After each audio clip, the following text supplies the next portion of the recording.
Set पर अगर मैं बात कहूँ तो दो फीमेल कॉन्टेस्टेंट की बड़ी लड़ाई की खबर सामने आ रही है।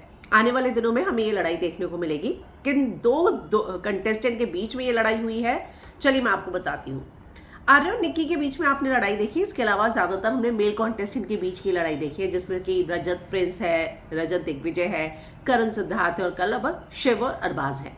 पर अब एक लड़ाई जो आर्य और निक्की के बाद, देखिए वो लड़ाई ऐसी है जो बाहर से ही कंटिन्यू है, लेकिन अब एक लड़ाई दो फीमेल कॉन्टेस्टेंट के बीच में हुई है। और यहाँ पर हालांकि मुझे लड़ाई की वजह नहीं पता चल पाई है, लेकिन बहुत बड़ी लड़ाई हुई है, जिसके बाद यहाँ पर एक कॉन्टेस्टेंट तो बुरी तरह रोते हुए नजर आई थी।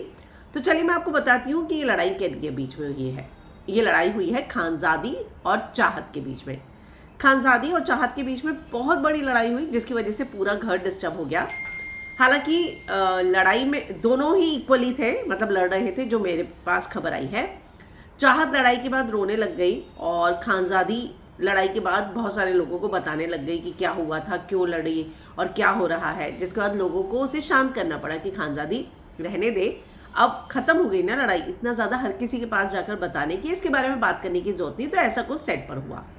तो यहाँ पर खबर आ रही है कि खानजादी और चाहत के बीच में एक बहुत बड़ी लड़ाई हुई और वो लड़ाई जो है वजह बनी खानजादी के एग्जिट की। अब वो कैसे होगा, क्या होगा और इस लड़ाई के क्या रिपरकशन हुए कि खानजादी को फिर जो है एविक्शन हुआ या एलिमिनेट हुई, इस फाइट की बात नहीं हुई, लेकिन इस फाइट की वजह से वो एलिमिनेट हुई है, ये मुझे समझ में आ रहा है। क्योंकि हो सकता है कि उस लड़ाई में शायद खानजादी ने कुछ ऐसा बोला हो या फिर ऐसा हुआ हो कि खुद उसी की गैंग के उसके अगेंस्ट हो गए हो, तो वो देखना दिलचस्प होगा। लेकिन जो खबर मेरे पास आई है वो यही है कि चाहत और खानजादी के बीच बड़ी लड़ाई हुई, जो वजह बनी है खानजादी के एग्जिट की भी।